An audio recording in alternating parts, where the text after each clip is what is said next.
Hey guys, welcome back to the channel.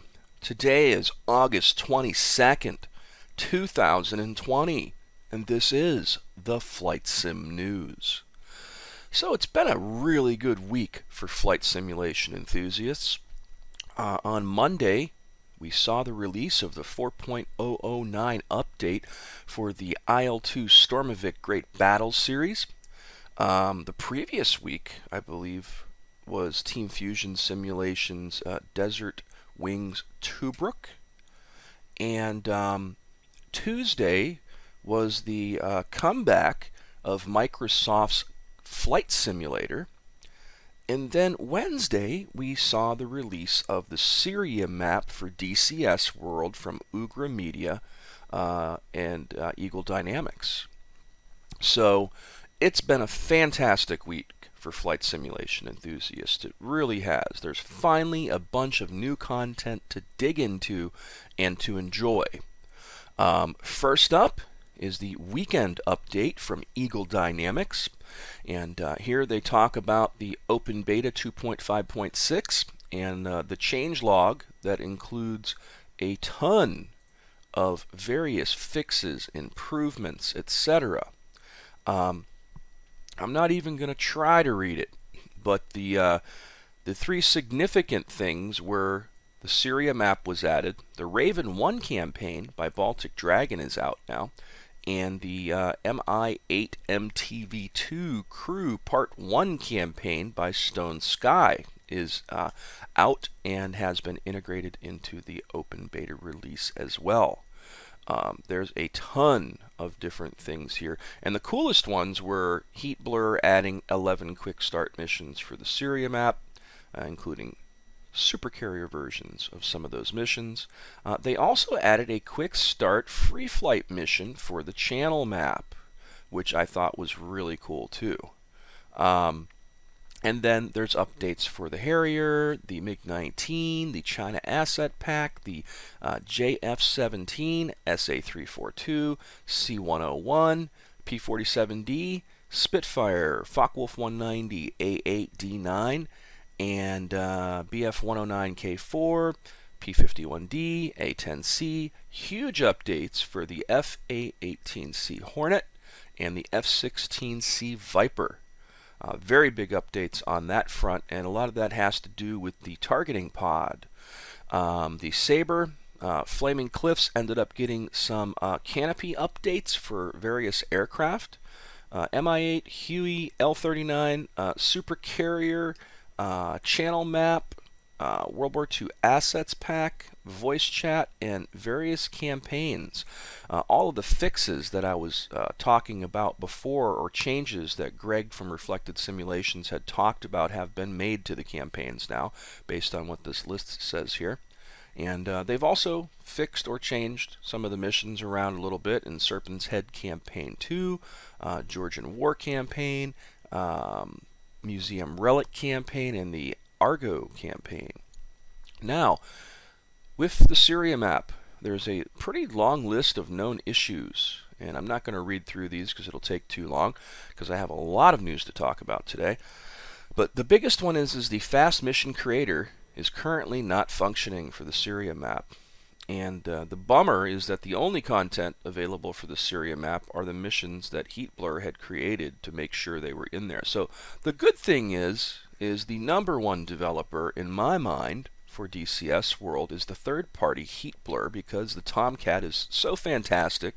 They continue to update this thing like at such a great pace, and they really do try to do their best to support their product, and I think they're doing a better job than anybody out of all of the developers for the aircraft in DCS World, especially because, look, the Syria campaign just came out. They're the ones that put the missions in there. Otherwise, there would have been none. So that's kind of a bummer, but kind of a blessing if you enjoy the Tomcat as much as I do. Also in the weekend update is a pretty lengthy report on the Mi24P HIND. Overall, the cockpit model is 100% complete. Animated cockpit objects, 100% crew station, 40 100%. The external 3D model is 100%. Animation of external model objects is 70%. Flight model is complete now and will undergo fine-tuning, and the power plant is 100%. That's really cool. All the other various systems, I'm not going to read this whole list, it'll take forever, but you know, as you see, 100, 80, 80, work in progress, 70, 100, work in progress, 80, 100. A lot of the systems look like they're online and ready to go, which is really cool. Talking about armament and weapon control. The RWR SPO-10 is under development, and the Crew AI Pilot Co-Pilot is currently a work in progress. And as I mentioned, some of the biggest updates this week was for the Hornet and for the Viper. I'll throw a link to this in the video description as usual, and you can check it out for yourself. Our good friend Iain Christie has posted his first flight in the Skyhawk. Here in my trusty A4 Skyhawk, but with a bit of a twist. I decided that since the Syria Map has just been dropped, and we're seeing lots of excellent explorations of the map, but I haven't seen anybody flying an A4 yet. So I decided we'd take the Skyhawk out for a spin on the Syria Map.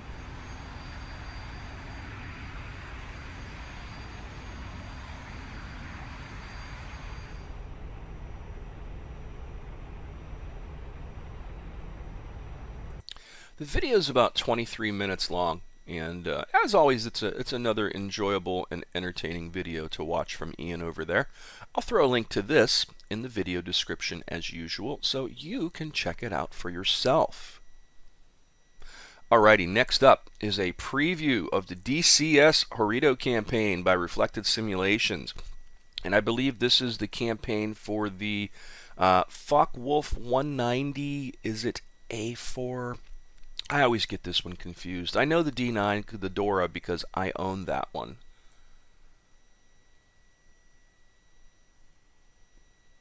Hello everyone, and welcome to my first preview video of the soon-to-be released Horrido Campaign.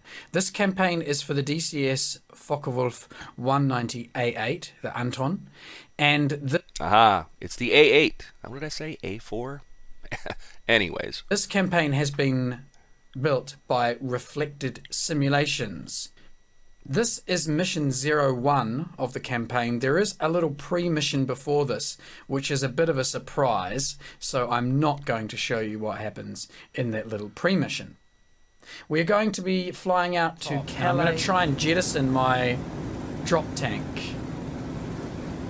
I have to be completely honest with you here. I forgot to read up on exactly how to do this, which by the time the video goes live I will have done, but I haven't done it for now. So what I'm going to do is I'm just going to lift up the two jettison switches and I'm going to hit the bomb drop.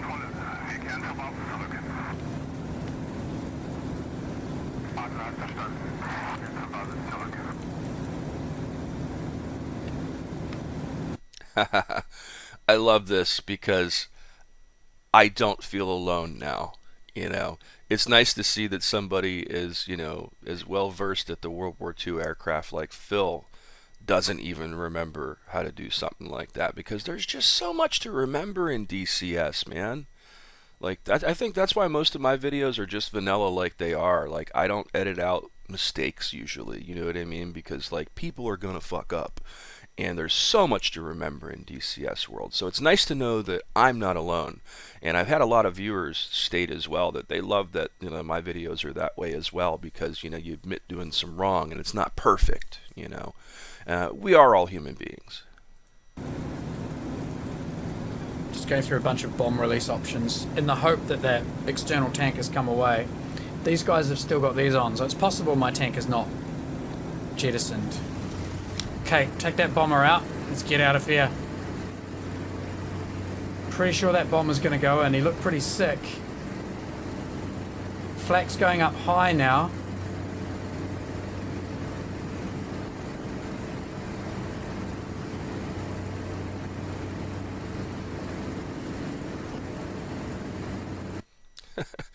Gotta love the damage model in DCS, man. I swear they really need to work on that.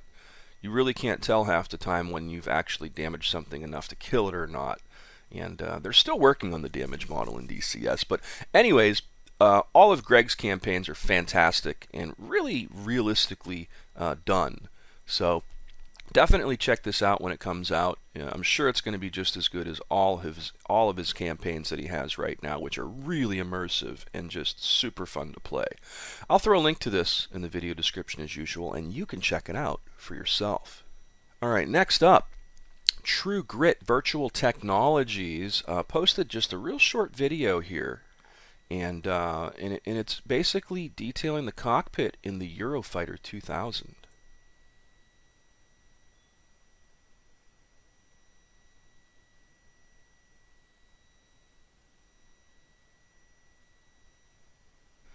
On one hand, I'm like, it's just a cockpit, you know.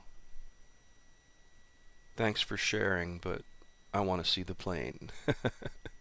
Or I want to see some video of the plane doing something, you know. I guess it helps out with the anticipation, but it's pretty cool that they did this at least, you know. I'll throw a link to this in the video description as usual, and you can check it out for yourself. Now here's a video I happened upon that I really found interesting. And I thought about doing something like this myself, but somebody beat me to it, which is the Growling Sidewinder. And he's always got a bunch of great videos up here. And this one, I'm going to turn this down a little because the music's a little loud, is Microsoft Flight Simulator 2020 compared to Digital Combat Simulator.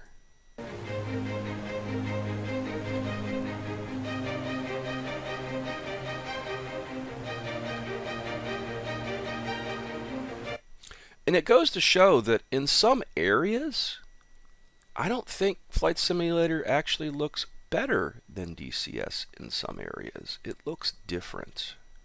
It's almost like two different art styles. It's like the difference between the cockpits in Aisle2 and DCS World. Is Microsoft Flight Simulator better? By a little bit in many areas. In other areas, I think it blows it away. But it's really nice to see that they've included the level of detail that they have.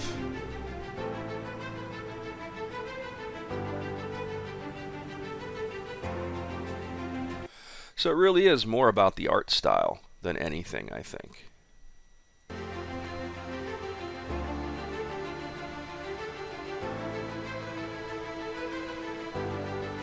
And at this point, it goes to show that, like, now the stuff in DCS looks a little more hand-drawn. You know, to me, it looks like DCS is the IL-2 and Microsoft Flight Simulator is the DCS, if that makes any sense in comparison-wise. This is about almost a 10-minute video. I'll throw a link to this in the video description as usual, and you can check it out for yourself. It's definitely a good watch.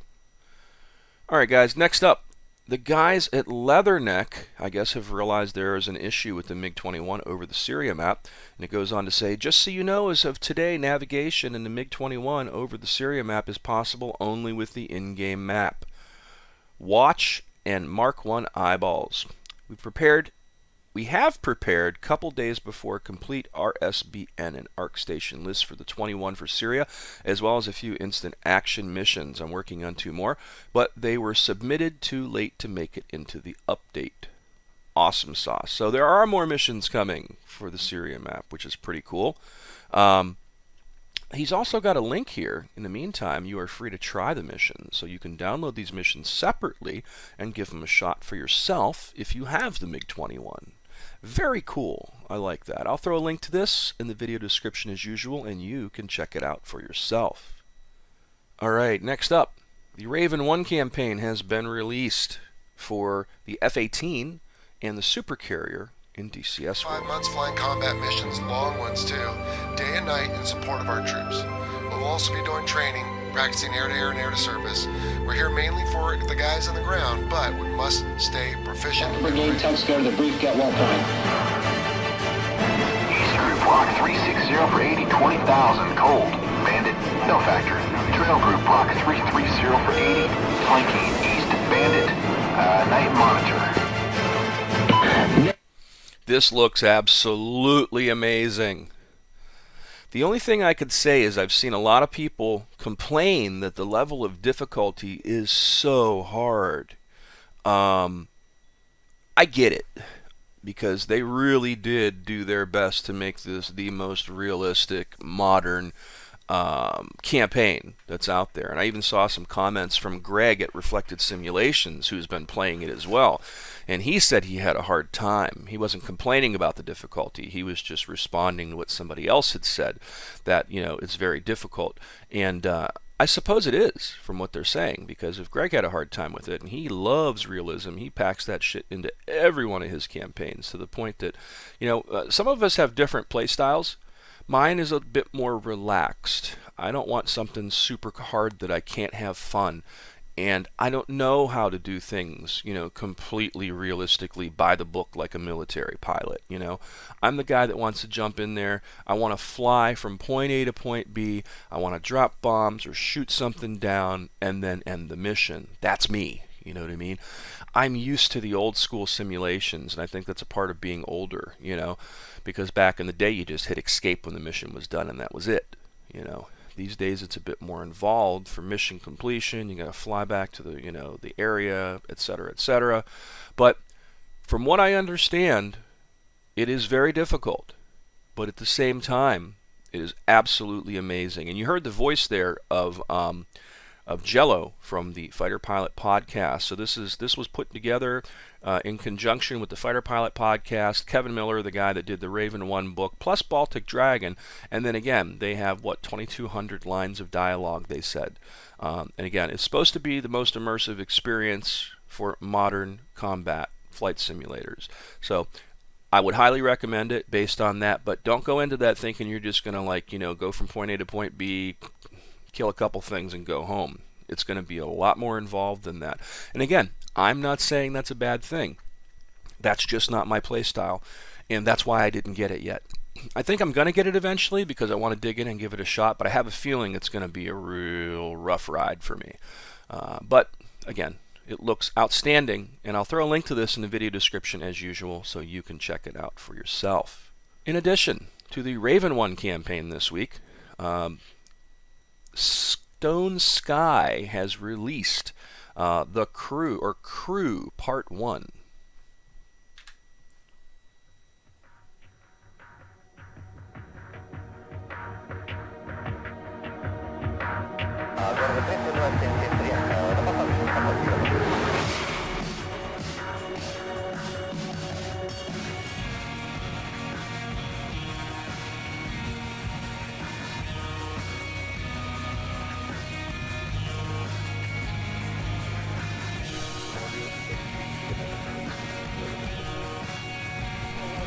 This looks really good. The only thing that worries me is I looked in the cockpit for a second there and saw that, like, add-on navigation aid system that they offer at the store.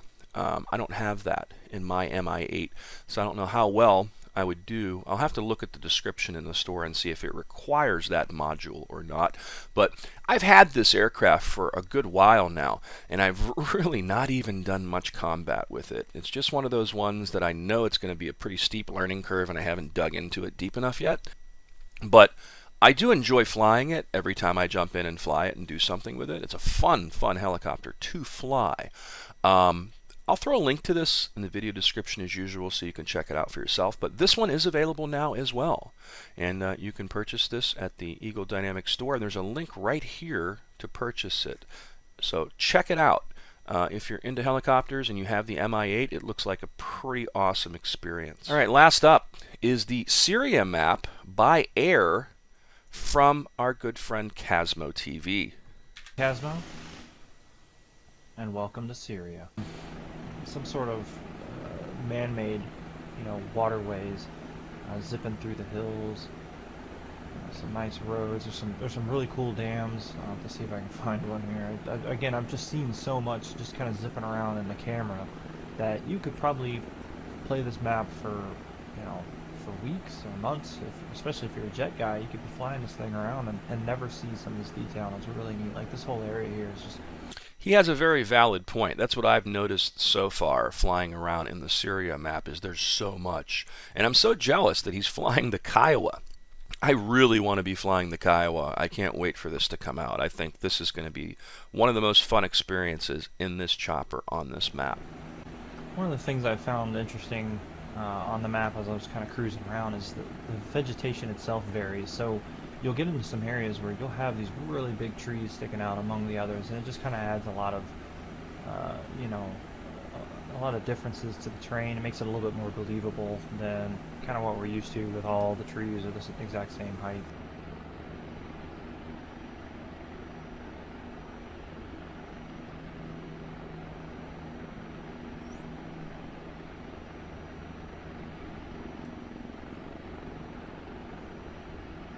Overall, it's a really good video, and he enjoys the map just as much as I do, and as much as a lot of people do at the moment. This map has pretty much been a pretty good hit for them, and I'm really enjoying it. I think it's one of the best maps they've ever created for DCS World. I'll throw a link to this in the video description as usual, and you can check it out for yourself as well. So, as for me this week, wow, other than work being kind of busy, I've been enjoying flight sims again. We've got Flight Simulator, which has been a lot of fun. I've been digging into the Syria map. I've been digging into the new map in Aisle2 Sale Great Battles. So there's really a lot going on right now, which is really good stuff. And there is one more thing I forgot to mention, and I can't believe I almost forgot to mention it. So the Aisle2, talking about Aisle2 kind of helped me remember this, is get in the cockpit today and become a warrior, not a tourist. I love their take on this. So as well, they want to take advantage of the hype of Microsoft Flight Simulator, and they've come up with this real virtual pilots fly combat sale. So for the first time ever, Battle of Stalingrad is 85% off. Moscow, Kuban are 75% off. Bodenplatte and Flying Circus are 66% off. So I think this is the cheapest that Stalingrad, Bodenplatte, and Flying Circus have ever been. So definitely get on over there and check that out. That's like the best prices on this stuff yet, and the Aisle2 stuff is the best you can get for the money right now. It's just absolutely fun and outstanding stuff.